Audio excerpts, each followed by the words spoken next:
Saludos a todos. Mientras recorro diversas ciudades surgen historias casi por casualidad. Esta en particular es poco conocida y me llamó tanto la atención que decidí llegar hasta las afueras de Viena.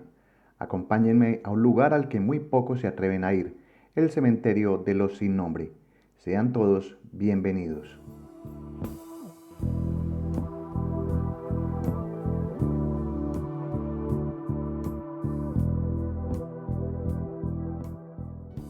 Me encuentro en la última parada de un autobús que me ha dejado casi en medio de un área industrial a las afueras de Viena. Llegué aquí porque mientras visitaba otro cementerio y revisaba el móvil, descubrí la existencia de este campo santo aislado, con una historia bastante macabra, según las reseñas que había leído. Decían que era difícil llegar, y como me gustan los retos, vine con mi esposa para comprobarlo.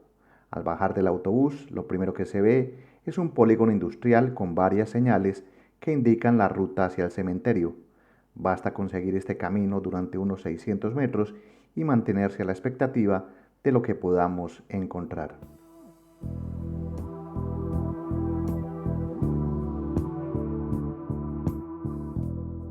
Varias reseñas previas a visitar el cementerio coincidían en que era complicado llegar, e incluso en un portal de internet advertían que hacerlo era bajo propio riesgo.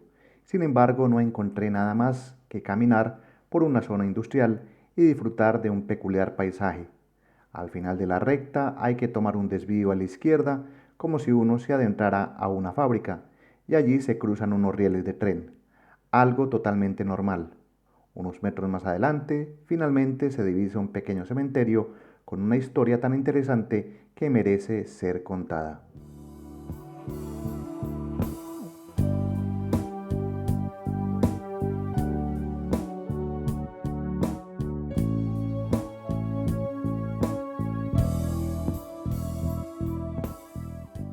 Mientras subo por unas pequeñas escaleras que ofrecen una vista panorámica del lugar, quiero contarles que este es el cementerio de los sin nombre. Aquí cada tumba encierra su propia historia y da un testimonio de vidas, en su mayoría de quienes se ahogaron en el Danubio y de algunas muertes violentas, muchas de ellas casos jamás resueltos. Su origen data de 1840, cuando se destinó a enterrar las personas que se encontraban ahogadas en esta zona del río.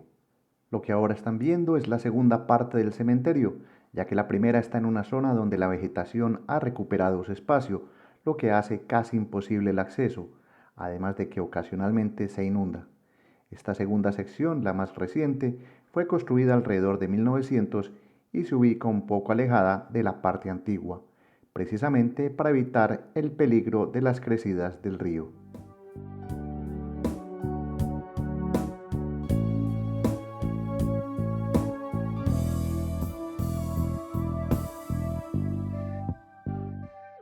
Esta ampliación del cementerio, iniciada en 1900, se completó en 1935 con la construcción de un muro perimetral y una pequeña capilla que se ve frente a las tumbas. En esta área descansan 104 cuerpos, de los cuales solo 43 pudieron ser identificados.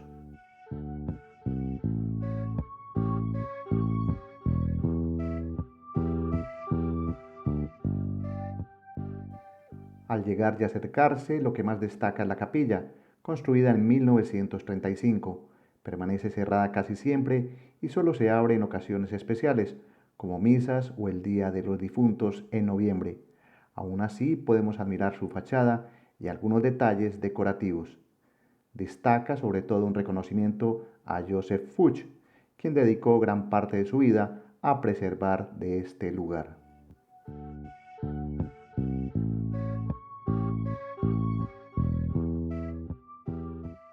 La cifra de 104 cuerpos se refiere únicamente a los que yacen en esta parte del cementerio. Se estima que, sumando la sección antigua, hoy invadida por la vegetación, en esta zona en 1900 había un total de 478 cadáveres. La mayoría fueron encontrados ahogados en las aguas del Danubio, lo que convierte a este cementerio en el único del mundo dedicado exclusivamente a las víctimas de un río.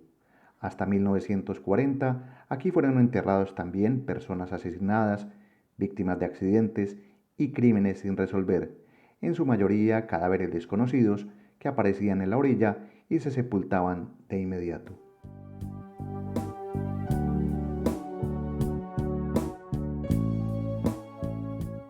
Es necesario hablar en este punto de Joseph Fuchs. Era un policía en la zona y de manera voluntaria asumió el papel de sepulturero, impulsado por un gran respeto y amor hacia el cementerio. Se encargó de cuidar este sitio y de enterrar los cuerpos encontrados en el río hasta 1939. Lo hizo por cerca de 10 años.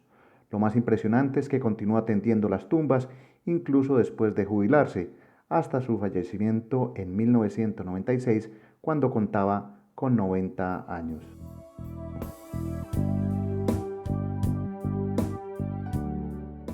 Y es que la historia de Joseph Fuchs y el cementerio parece sacada de una película.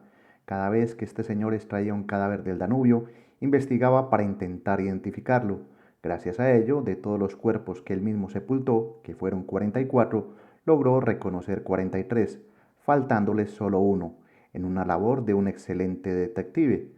Por eso en este lugar se encuentran tumbas con nombres y otras con la inscripción de Namenlos, en español sin nombre, que da nombre, por cierto, a este cementerio.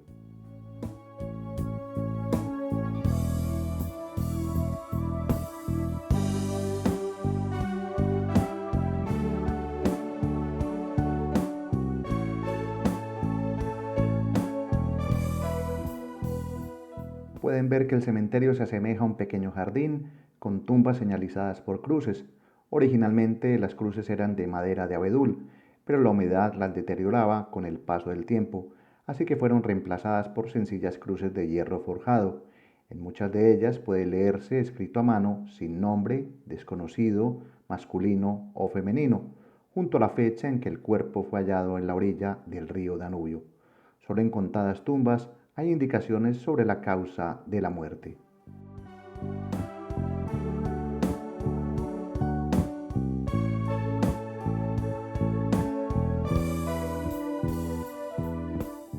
Más allá de estas cruces anónimas, también se encuentran tumbas con historias concretas. Una de ellas es la de Seperl, un niño recién nacido hallado en una caja de zapatos. Conmueve ver cómo en su tumba las pocas personas que visitan el lugar suelen dejar peluches y juguetes.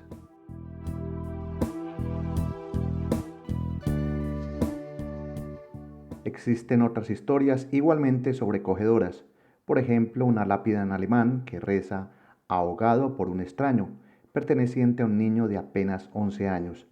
También se habla de una criada soltera que se suicidó al quedar embarazada o de un joven que se quitó la vida junto a la tumba de su madre. También hay registros de 3 trabajadores alemanes que fallecieron durante la ampliación del puerto en esta zona del río a finales de la década de 1930, cuyos cuerpos nunca regresaron a Alemania por falta de recursos.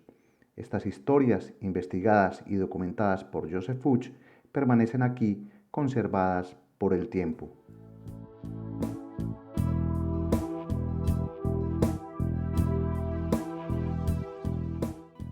Cada tumba tiene su lápida, su número y a menudo flores o pulseras que los visitantes dejan. Desconozco su significado exacto, pero es conmovedor ver que aunque se llame el cementerio de los sin nombre, no está olvidado. En el Día de los Difuntos, por ejemplo, los pescadores de la zona organizan una pequeña balsa de flores que echan al Danubio en memoria de quienes perdieron la vida cuando el río, en épocas pasadas, crecía de forma impredecible.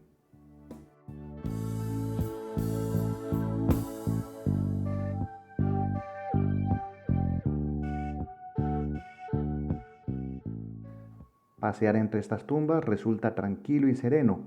Este lugar, casi desconocido incluso para muchos vieneses, es muy pequeño y su último entierro se realizó en 1940.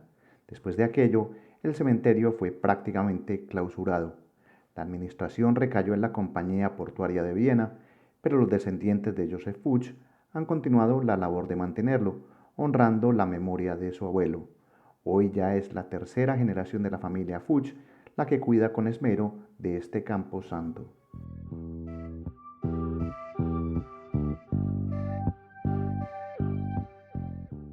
Si en algún momento deciden visitar este cementerio, háganlo con todo el respeto que merece. Aquí no hay fantasmas ni malas energías, sino un espacio que nos recuerda que el alma vive, tal como reza una inscripción tallada en piedra.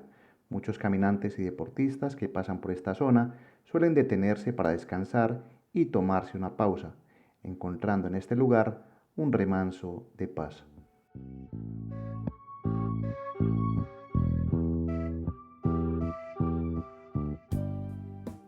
El cementerio de los sin nombre es uno de esos sitios poco conocidos que recomiendo a quienes buscan historias nunca contadas de personas que fallecieron con dolor, violencia o aparecieron ahogadas en las aguas del Danubio. No debe verse como un lugar trágico ni dar miedo. Después de tantas visitas a cementerios, he llegado a la conclusión de que no hay que temer a los muertos, sino a los vivos.